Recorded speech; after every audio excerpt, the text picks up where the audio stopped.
Bienvenidos amigos de Lecturas a Blanco y Negro a una sesión más de lectura. En esta ocasión me encuentro sobre las 11:15 de la noche con un equipo de grabación aún más artesanal del que suelo utilizar. Desafortunadamente se me ha dificultado volverles a leer en este canal, pues el lugar donde vivo actualmente se encuentra rodeado de distintos ruidos ambiente, como pudieron escucharlos en el audio del olvido que seremos, y eso me ha incomodado un poco para tener que subir videos al canal.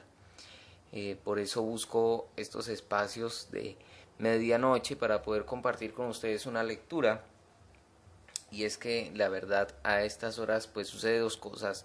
Una, que el lugar se vuelve más silencioso y puedo leerles con más tranquilidad. Y la segunda, que desafortunadamente por motivos laborales estoy cansado y no puedo soportar el sueño. De ahí que yo no he dejado de leer, más he dejado de leerles. Pero bueno, ya uno poco a poco entrando a fechas de fin de año está un poco más libre de trabajo y se puede dar uno este lujo de trasnochar para compartir con ustedes una lectura más. Independientemente de todas estas causas, pues quiero decirles que hoy he decidido empezar a leer a Yukio Mishima, y voy a decir que he decidido empezar porque hoy vamos a leer un cuento y luego espero poder internarnos en el cuento Los Sables o bien en la novela Confesiones de una Máscara. Y ha sido un autor japonés que me ha sorprendido sobremanera. He podido leer otros 4 cuentos de él, he podido conocer un poco de su historia. En YouTube podrán encontrar distintos documentales y comentarios y aún lo podrán ver a él mismo actuando y hablando de literatura. Este autor Yukio Mishima pues se especula mucho sobre su homosexualidad. Sin embargo, él tuvo esposa y tuvo hijos, de ahí que algunos lo consideran bisexual. Fue amante a el fisiculturismo y a la literatura. Alumno fiel por correspondencia de Yasunari Kawabata, Premio Nobel de Literatura japonés, otro gran autor que he tenido la oportunidad de leer y que tendré que hacer algunas reseñas de los libros que he leído de él en este canal. Y bueno, ¿qué puedo decirles de Mishima por ahora? Es un autor con una prosa especial porque perfectamente para algunos podría ser grotesca, para otros perturbadora, para otros sencillamente bella. Luego cabe resaltar que nuestro amigo Mishima fue bastante influenciado por Occidente, amante a la literatura de Camus, de Dostoyevsky, entre otros. Y es muy curiosa la vida de Mishima porque, aparte de ser escritor, actor y fisiculturista, peleó por los ideales nacionalistas de ese Japón que estaba cediendo ante la sociedad de consumo y el capitalismo a causa de la pérdida de la guerra. Mishima logra reunir una tropa militar curiosa porque no tenían armas y él logra secuestrar a un político de alto rango japonés, pero al ver que el pueblo japonés no escuchaba lo que él quería decirles, no entendía la intención de Mishima, él decide suicidarse practicando el harakiri como muestra de honor ante su país, ante su patria. Creo que fue un acto que quería evocar de los antiguos samuráis japoneses. Y bueno, pues creo que había olvidado comentarles algo, y es que aunque parezca ridículo, absurdo que Mishima haya querido reivindicar los valores de los samuráis, no lo es, porque su abuela paterna tenía descendencia samurái.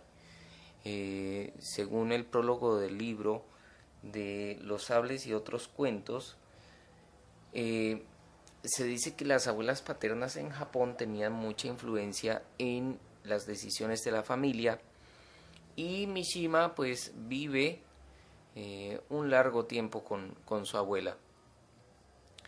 Luego pues él reconoce, y la historia del suicidio de Mishima es bastante interesante porque es como si él lo hubiera planeado. Dejó ciertas pistas en sus poemas,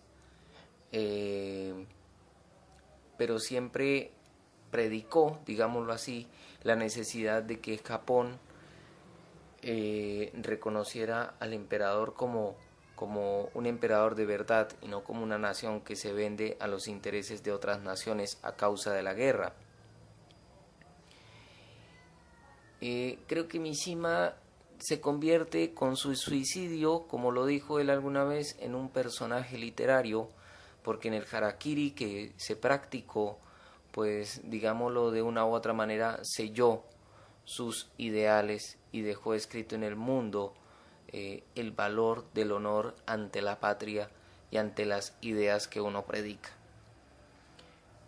Muchos cuestionarán que el suicidio no existe, que no valió la pena, que Mishima se haya suicidado de ese modo, pero personalmente considero que fue un acto bastante representativo y significativo para el mundo en cuanto al valor y amor por los valores tradicionales y culturales de una patria. De este modo, nosotros, los lectores de la obra de Mishima, nos encontraremos entonces en sus relatos con una vida bastante existencial, no solamente por sus influencias occidentales como la lectura de Camus, sino por su vida misma. Cuando leemos relatos como el tabaco o el martirio, son relatos de un alto grado autobiográfico del autor cuando tuvo que estudiar en un internado masculino donde estudiaban jóvenes de grandes élites, y él era, por decirlo así, de clase media y tuvo que sufrir ciertos acontecimientos allí que los va a narrar en estos cuentos. Confesiones de una máscara fue el libro que lo da él a conocer a nivel nacional y mundial, que con el paso del tiempo su obra va a ser nominada al Premio Nobel de Literatura, pero que quizá no se le concedió a raíz de su suicidio. Bueno, y en fin, y podríamos quedarnos hablando de Mishima cantidad de tiempo, pero vamos a entrar en materia, que es la lectura del cuento Las fuentes dentro de la lluvia. Y antes de iniciar con la lectura del cuento, me permito decirles que al tener un equipo artesanal, lo más seguro es que vaya a cometer ciertos errores en la lectura, y les pido mil disculpas por eso, porque no voy a poder editar. Generalmente me gusta hacer la lectura de una sola vez, me detengo, pienso, pausaré este audio para tomar mis apuntes y luego seguir conversando con ustedes, leyendo con ustedes, pero sí pido excusas. Al ser un idioma oriental, pues hay traductores, espero pronunciar de manera correcta las palabras. Y nada, disfrutémonos entonces este cuento, Las fuentes dentro de la lluvia.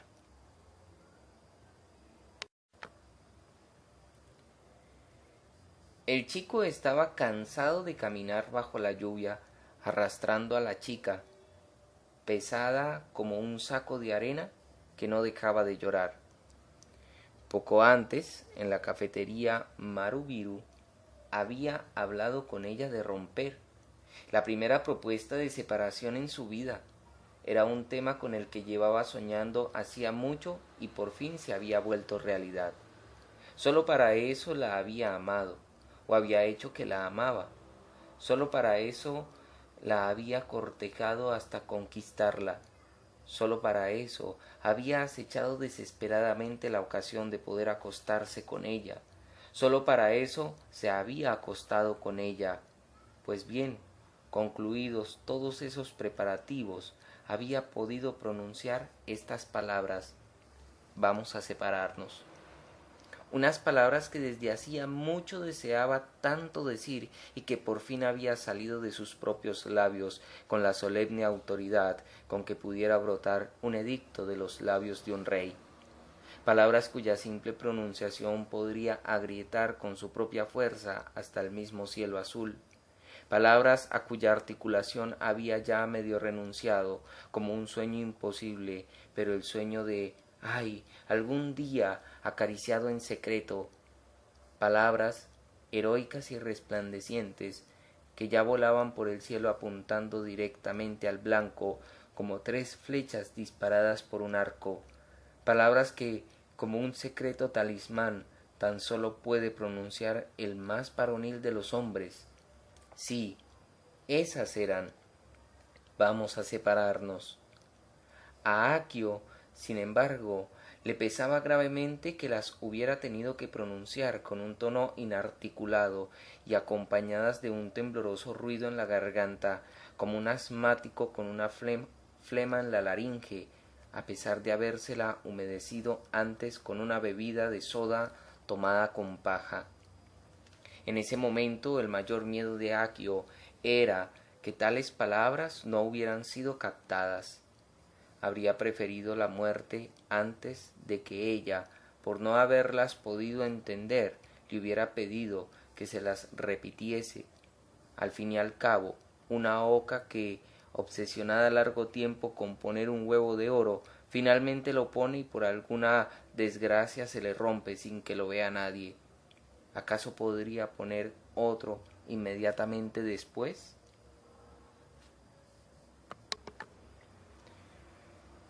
Pero la suerte quiso que ella oyera bien las palabras.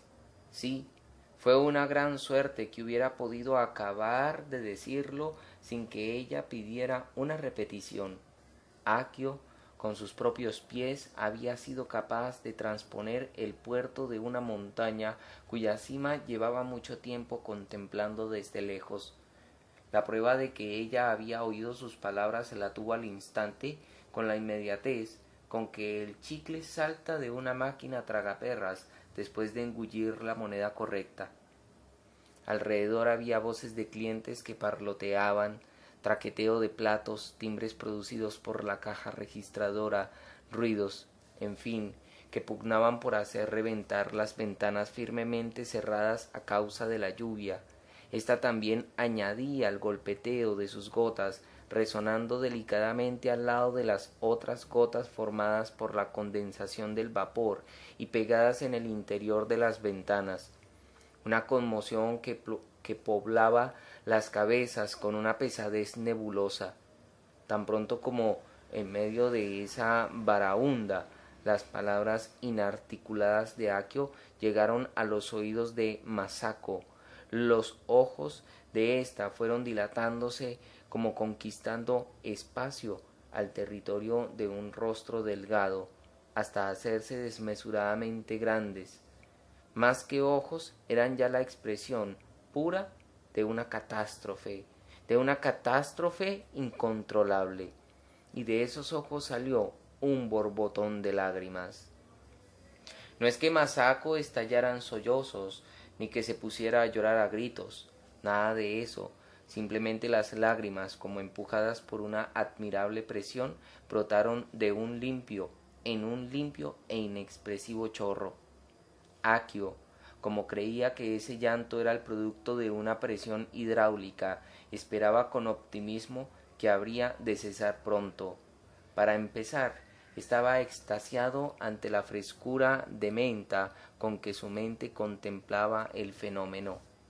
Era precisamente lo que había planeado, en lo que había trabajado para que ocurriera y lo que había hecho realidad, un resultado magnífico, aunque con un toque algo mecánico. Se dijo también que, justamente para presenciar esto, él había realizado el abrazo más íntimo con esta chica, él, que siempre había estado libre de concupiscencia. Y aquí estaba esta cara llorosa de mujer. Esto era la realidad, la mejor imagen de una mujer abandonada. Pero como las lágrimas de Masako llevaban corriendo ya largo rato y no tenían visos de cesar, el chico empezó a inquietarse porque pudiesen llamar la atención de la gente que los rodeaba.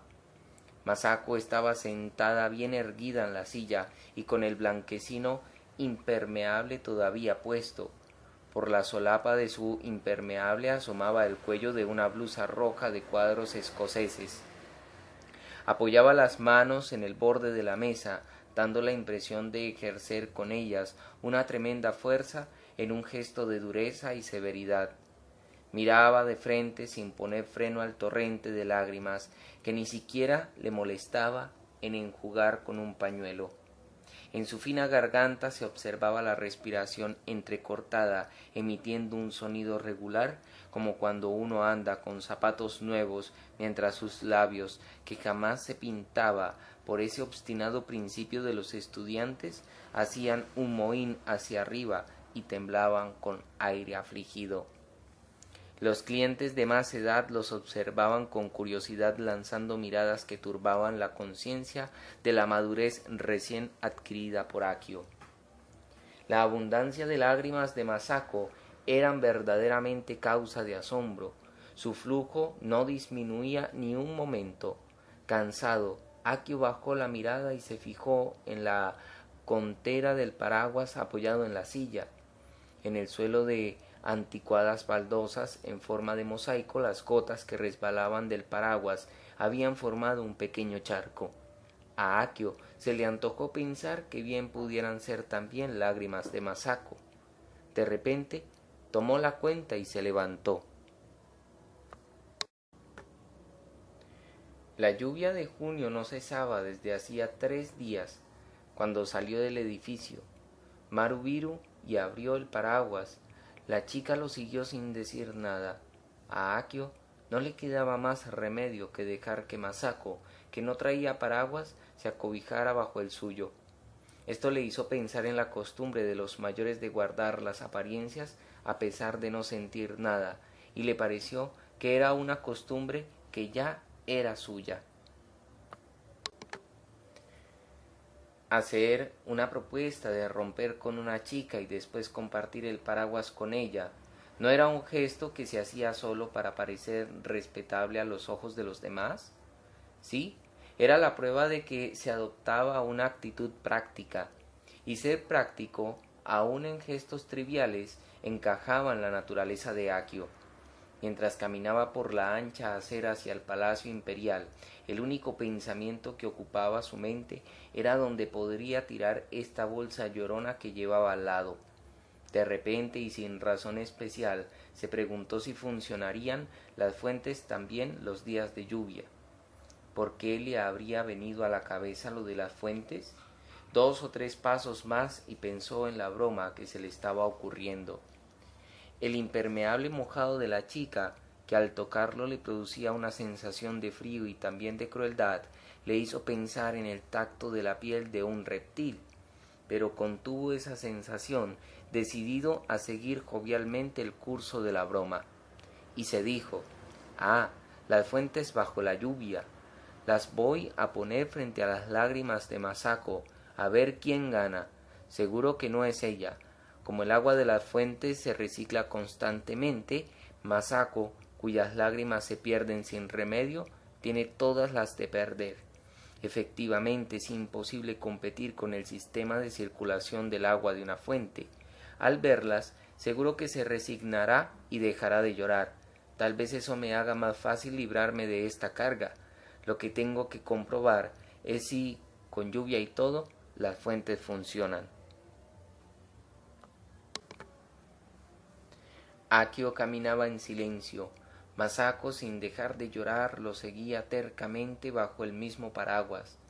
Por eso, aunque me está resultando difícil librarme de ella, al mismo tiempo va a ser fácil conducirla a donde quiera. La lluvia y las lágrimas estaban haciendo que Akio empezara a sentir como la humedad le iba invadiendo el cuerpo. Masako caminaba bien con unas botas blancas, pero él, calzado con unos mocasines, tenía la sensación de llevar los pies envueltos en algas mojadas. Como todavía faltaba un rato para la hora de cierre de las oficinas, la acera estaba desierta. Cruzaron el paso peatonal y caminaron hacia el puente Guadacura, por el cual, salvando el foso lleno de agua del palacio, se accedía a los jardines. Yendo por el borde del puente, al lado de una anticuada barandilla de madera adornada de pomos de bronce, podían verse a la izquierda los cisnes flotando en el foso y a la derecha, en la otra orilla, los blancos manteles y rojas sillas del comedor del Hotel Palacio, entrevistos a través de cristales empañados por la lluvia. Cruzaron el puente. Después de pasar entre los muros de piedra y girar a la izquierda, llegaron al parque donde estaban las fuentes. Masako seguía llorando sin decir una palabra. A la entrada del parque había una espaciosa glorieta, bajo cuyo techo, hecho de carrizo, los bancos estaban relativamente a salvo de la lluvia. Akio ocupó uno de ellos con el paraguas todavía abierto. La llorosa Masako se sentó a su lado, pero en ángulo, de forma que Akio sólo podía ver, justo enfrente de su nariz, la hombrera de su impermeable blanco y su cabello mojado.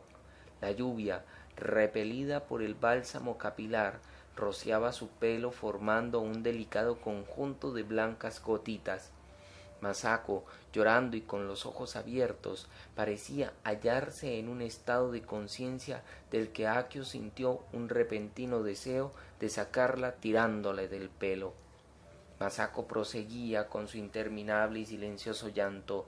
Evidentemente esperaba que Akio dijese algo, lo cual a él le molestaba aún más y hacía que su orgullo le amordazara la boca. Se le ocurrió pensar que desde que pronunció aquella solemne frase, él no había dicho ni una palabra. A lo lejos, las fuentes lanzaban enérgicamente sus surtidores de agua, pero Masako ni siquiera alzaba la cabeza para verlas. Desde aquí se divisaban las tres fuentes alineadas, dos pequeñas y una grande.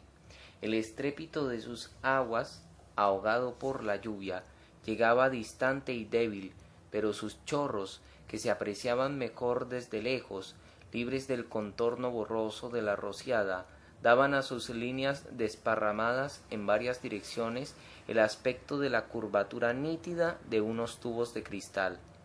Alrededor no se veía un alma. El césped de este lado de las fuentes y el seto de azaleas brillaban con vida mojados por la lluvia. Por el contrario, al otro lado del parque no dejaban de pasar las capotas mojadas de los camiones y los techos rojos, blancos y amarillos de los autobuses. Aunque se veía bien la luz roja de la señal del cruce, cada vez que se cambiaba al verde, colocado más bajo, la nube de la rociada de las fuentes ocultaba su fulgor luminoso. El chico sintió cómo se iba apoderando de él una cólera indecible por estar allí sentado y sin decir nada. La gracia de la broma anterior había desaparecido, pero tampoco sabía muy bien por qué estaba enojado, a pesar de que hacía poco saboreaba la sensación de libertad. Como un pájaro fuera de la jaula, ahora lamentaba que, sin saber cómo, el asunto hubiera tomado un derrotero no deseado. Tampoco era la causa de este malestar su incapacidad de deshacerse de una Masako todavía llorosa. Después, a ésta se decía, la puedo tirar a una de las fuentes. Después echo a correr tranquilamente y se acabó el asunto. Esta idea puso a salvo su orgullo, pero no era eso. El problema era la absoluta frustración que sentía por esta lluvia, por estas lágrimas, por este cielo plomizo. Todo eso parecía tenerlo cercado y oprimido por todos lados, sin libertad, como una bayeta mojada. La irritación desató en este chico el deseo de herir. No iba a quedarse contento hasta empapar a Masako con la lluvia e inundar sus ojos con la contemplación de las fuentes. Tenía que hacerlo a toda costa. De repente se levantó y echó a correr sin mirar atrás. Corría por el camino circular de grava que estaba unos peldaños más alto que el paseo que rodeaba las fuentes. Al llegar a un lugar desde donde podía ver perfectamente las tres fuentes, se detuvo. La chica se puso a correr bajo la lluvia, se paró justo antes de chocar contra el cuerpo de él y agarró firmemente el mango del paraguas que Aquio sostenía abierto. Empapada de lluvia y lágrimas, su rostro estaba pálido. Entre resuellos acertó a decir: ¿A dónde vas? Aquio no tenía que responder, pero como si hubiera estado esperando oírla decir eso, sin querer contestó de inmediato: Estoy mirando las fuentes, míralas, por mucho que llores no podrás con ellas. Los dos jóvenes, bajo el paraguas ladeado y libres de la necesidad de tener que mirarse, se pusieron a observar las tres fuentes, la del centro, la más grande, y las otras dos más pequeñas, a la izquierda y derecha, como dos acólitos flanqueando a un sacerdote. Las gotas de lluvia cayendo en las fuentes eran indistinguibles del agua salpicada y agitada por los chorros de éstas y los estanques a su alrededor. Sin embargo, el único sonido que entraba por los oídos era el zumbido irregular de los coches lejanos. El fragor producido por las fuentes estaba tan íntimamente fundido en el aire circundante que, a menos que uno hiciera el esfuerzo deliberado de escuchar atentamente, parecía estar encapsulado en un silencio absoluto. En primer lugar, el agua rebotaba ligeramente, precipitándose en la bandeja gigante de negro granito. Después, salpicando y corriendo, continuaba su caída por los bordes negros del estanque. En el centro de cada bandeja un surtidor en forma de robusta columna se alzaba airoso en medio de otros 6 radiales que arrojaban lejos sus chorros de agua formando líquidos arcos. La columna del medio, en realidad, no siempre subía a la misma altura. Como apenas hacía aire, el agua de esta columna, sin que su verticalidad se alterase, encendía hacia el cielo gris variando la altura de su ascensión. A veces lanzaba su chorro hasta alturas inesperadas y allí se dispersaba y se desplomaba transformando en miles de gotas. El agua del punto más alto, teniendo como fondo sombrío las nubes del cielo lluvioso, presentaba unas tonalidades grises mezcladas de un blanco calizo y consistencia de polvo más que de agua, a causa del halo de vapor que la rodeaba. En torno a la columna principal bailaba un ejército de espumosas salpicaduras semejantes a blancos copos que hacían pensar en un caprichoso juego de nieve y agua. Pero a Aquio, más que las 3 líquidas columnas de las fuentes, lo tenían embelesado las curvas de agua formadas por los chorros radiales, sobre todo las de la fuente central, la grande, que tras crear por todas partes una espumosa melena blanca, transponía en un salto los bordes del granito negro y avanzaban con fuerza viril por la superficie del estanque. El espectáculo de estas corrientes de agua que incesantemente se repartían por todos los lados estaba a punto de robarle su atención, una atención que ahora estaba aquí, pero que un instante después, sin darse cuenta, era arrebatada por el agua, transportada por su carrera, lanzada a su pesar a otro lado. Lo mismo ocurría cuando se ponía a contemplar el surtidor del medio. Este, aunque a primera vista parecía inmóvil y ordenado, en realidad, si uno se fijaba bien, contenía en su interior un espíritu transparente que, siempre móvil, corría de abajo hacia arriba. Subía, en efecto, con una velocidad frenética, rellenando el espacio de un delgado cilindro, contemplando en cada instante el volumen perdido un momento antes y manteniendo siempre la misma líquida plenitud. Su fracaso sería evidente en las alturas celestiales, pero aquí la persistencia indómita con que sostenía ese fracaso incesante resultaba magnífica. Aunque el motivo por el que había ido a las fuentes era mostrárselas a la chica, había acabado por quedar él mismo completamente sometido a su hechizo. Mientras reflexionaba sobre la razón de esta fascinación, elevó la mirada a lo más alto y vio el cielo descargando una lluvia que parecía envolver todo. La lluvia le salpicó las pestañas. Por encima de su cabeza se cernía un cielo cegado por densas nubes, mientras la lluvia seguía cayendo, copiosa, interminablemente. Todo el paisaje, hasta perderse de vista, lo llenaba la lluvia.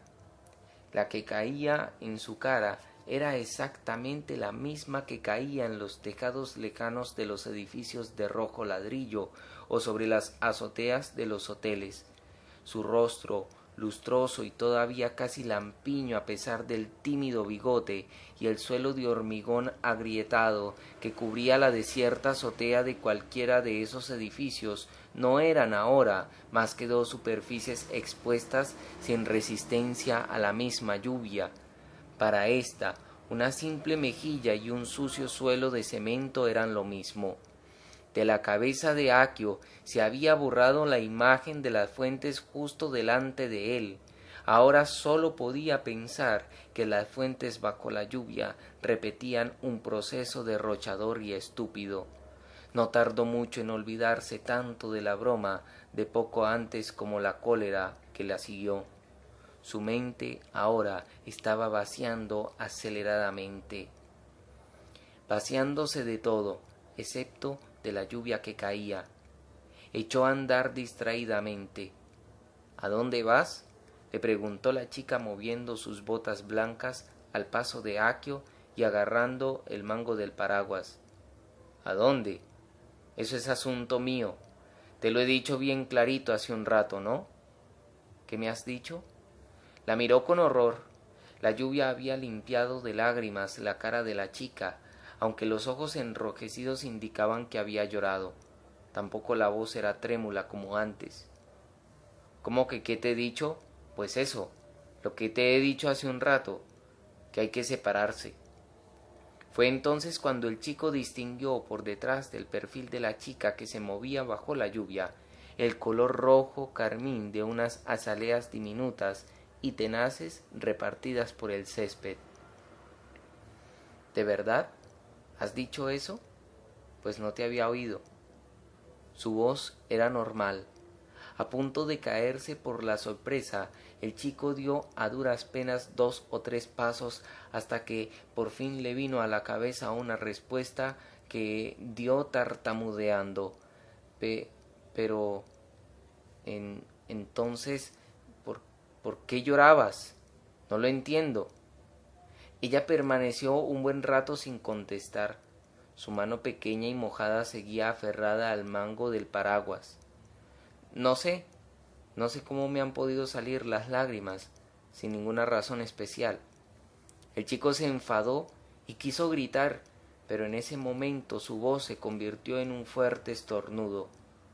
Si no ando con cuidado, pensó, acabaré pillando un resfriado. Bueno amigos, y como pudimos apreciar entonces, bastante entretenido el relato de Mishima.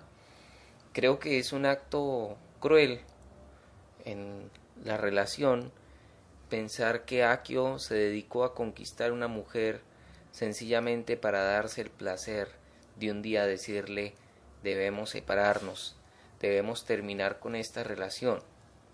Pero miren cómo termina entonces la historia de la chica que le dice: yo no escuché nada. Y entonces el otro se queda como: si usted no escuchó nada, ¿por qué está llorando? Y ahí uno le queda como un misterio, aún lo estoy pensando.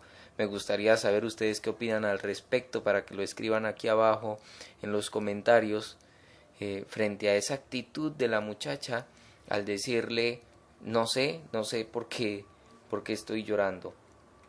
No sé si es que se está haciendo o, o es sorda o, o es muy inteligente para generarle tal vez esa cólera a Akio.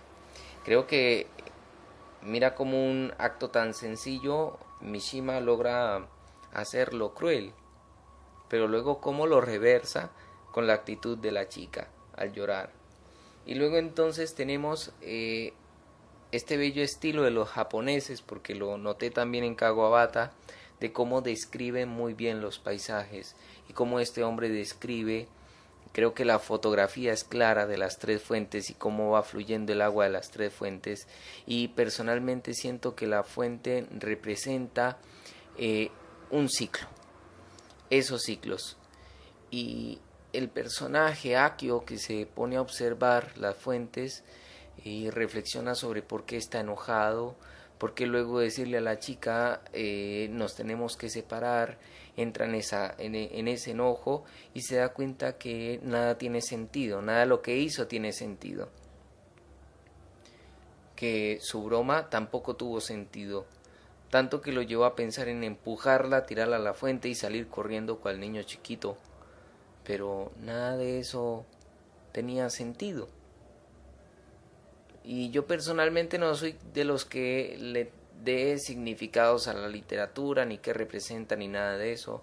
Generalmente a veces soy muy parco en mis interpretaciones ante las historias, pero pues bueno, para eso está aquí los comentarios, para que ustedes me escriban, me digan: Andrés, podría hacer esto, yo entiendo esto, yo comprendí esto, me gustó esto. A mí me llamó mucho la atención la forma en que él lo introduce a uno en el cuento. De verdad que es muy grato leer a Mishima y uno entiende las razones por las que fue nominado a Premio Nobel de Literatura.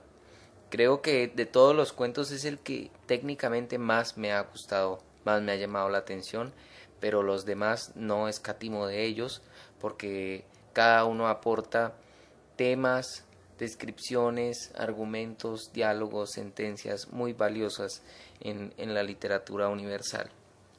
Bueno amigos, espero les haya gustado entonces este pequeño bocado literario japonés.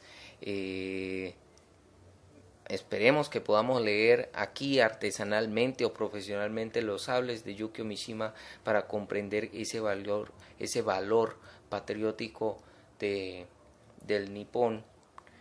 Y bueno, entrar entonces ya a que este canal entre en nuevas letras como lo son las orientales. A todos los amigos les agradezco su compañía, su lectura y sobre todo sus comentarios, y nos escucharemos en una próxima lectura. Adiós a todos y muchos saludos.